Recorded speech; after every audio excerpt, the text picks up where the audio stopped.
Fala, nação atleticana, tudo bem com vocês? O meu nome é Luiz, sejam bem-vindos ao canal Palavra do Atleticano. E no vídeo desta sexta-feira a gente vai falar sobre a chegada de Leonardo Godoy, lateral direito argentino do Estudiantes de La Plata, ao Atlético Paranaense. Então fiquem comigo que logo depois da vinheta a gente volta para falar tudo sobre esse assunto.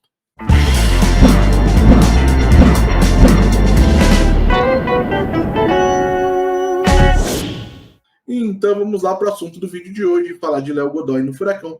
Toda essa movimentação começou no início da manhã dessa sexta-feira, dia 29 de dezembro, quando o jornalista argentino César Luiz Melo, especialista no mercado de transferências da América do Sul, deu a informação de que o Atlético Paranaense chegou a um acordo com o Estudiantes de La Plata para a contratação do lateral direito argentino Leonardo Godoy.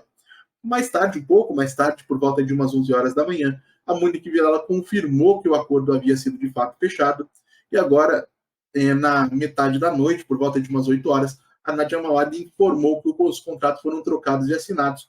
Tudo certo, Léo Godoy será de fato reforço do Furacão na temporada 2024. Diante de tantas fontes que eu considero importantes e confiáveis, dando a negociação como concluída, eu me sinto à vontade para vir aqui falar com vocês sobre esse jogador, embora isso, entre aspas, bulha a política aqui do canal, de falar sobre reforços somente quando o clube os anuncia oficialmente.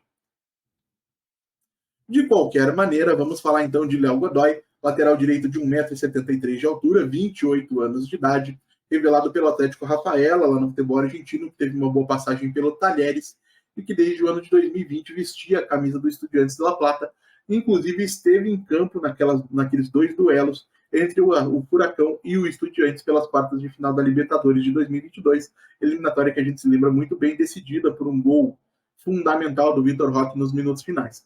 Em outras ocasiões, gente, vocês provavelmente me veriam bastante crítico dessa contratação, pelo fato de não ser o tipo de jogador que eu considero ideal para o projeto esportivo do clube. Porém, tem 3 situações que vão me fazer vistas grossas, entre muitas aspas, a essa contratação, que seriam a posição de lateral direito, uma posição de difícil solução, é complicado você encontrar jogadores que chegariam de fato para, digamos assim, assumir a titularidade e acrescentar um time que se pretende candidato a títulos, como é o Atlético na próxima temporada. É um jogador de altíssima qualidade, provavelmente é o lateral direito mais desejado do mercado sul-americano nessa temporada. E além disso, 2024 é o ano do centenário do clube, foi prometido um time competitivo. Então, talvez, nesse contexto, uma contratação dessa, pensando somente em retorno técnico, seja, assim, bastante aceitável. E aí, falando de questões mais técnicas, na última temporada, por exemplo, a gente teve o Léo Godoy entrando em campo em 47 partidas pelo Estudiantes, 44 delas como titular, mais de 3.300 minutos, média de mais de 80 minutos por partida, então um jogador titularíssimo da posição, foi um dos destaques do Estudiantes na temporada, marcou 4 gols, deu 10 assistências, eu vi muita gente falando em 11, eu confesso que não encontrei a 11ª, procurei, lógico, jogos da Superliga Argentina, da Copa e da Copa da Liga da Argentina e da Libertadores da América.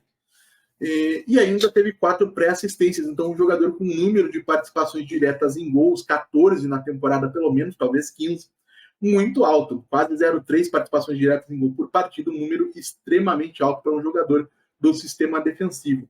É um número que não corresponde à média do Leonardo Godoy ao longo da carreira, tá? Muito pelo contrário, é um número bastante elevado, mas mesmo em temporadas anteriores, como foi o caso das 2 últimas, onde ele teve 6 participações em gols em 2022 e 7 em 2021, são números muito bons para um jogador da lateral direita, tá? Um jogador com bastante capacidade de definição no campo de ataque, inclusive um jogador que tem muita capacidade para pisar na grande área adversária e concluir jogadas, uma coisa que é incomum nessa posição.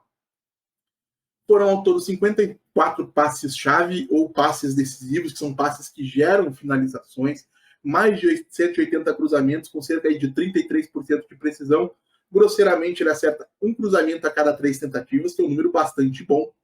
Tá? O que o Léo Godoy teria aí de negativo? Se ofensivamente ele é uma arma muito importante, a gente espera que ele continue sendo no Atlético, desculpem. Defensivamente é um jogador que não acumula muitos números, foram 6 bolas roubadas em média a cada partida. É um número baixo para um jogador do campo de defensivo, a gente costuma esperar 7,5, 8, 9 recuperações de bola para jogadores dessa posição.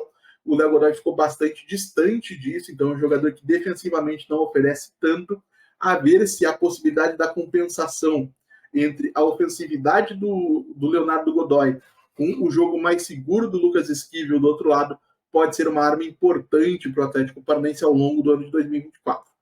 Em se tratando de situações aí físicas, tá? É uma coisa que eu sempre olho quando vou falar de contratações.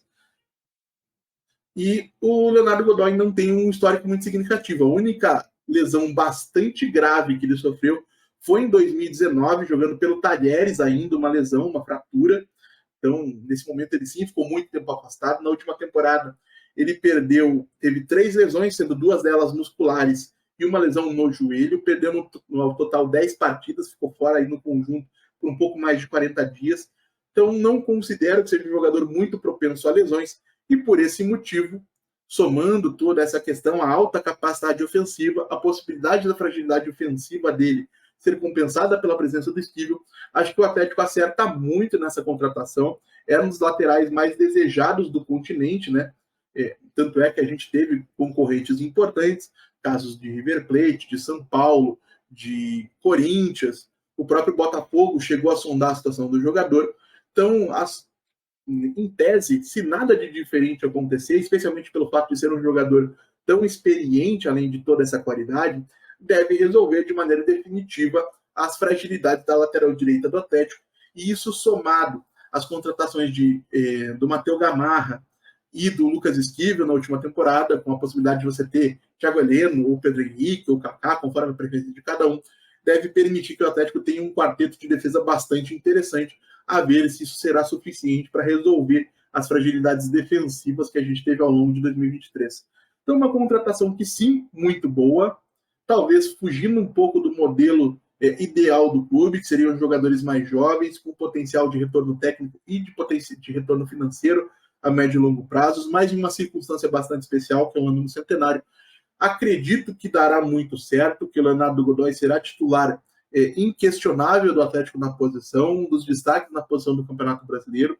Então, parabéns aos membros da diretoria, ao Márcio Lara, especialmente, que tem participado de maneira mais direta dessas negociações, por fechar essa contratação, mostra o poderio do Atlético no mercado e espero vê-lo em campo fazendo muitas partidas boas aí ao longo de 2024.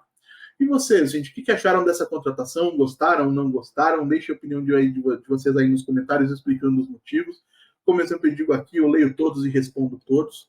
E se você chegou até aqui, eu peço que deixe seu like, se inscreva no canal, compartilhe o conteúdo nas redes sociais. A gente volta a falar de Atlético Paranaense amanhã aqui no canal Palavra do Atleticano. Muito obrigado mais uma vez pela atenção de todos e até a próxima.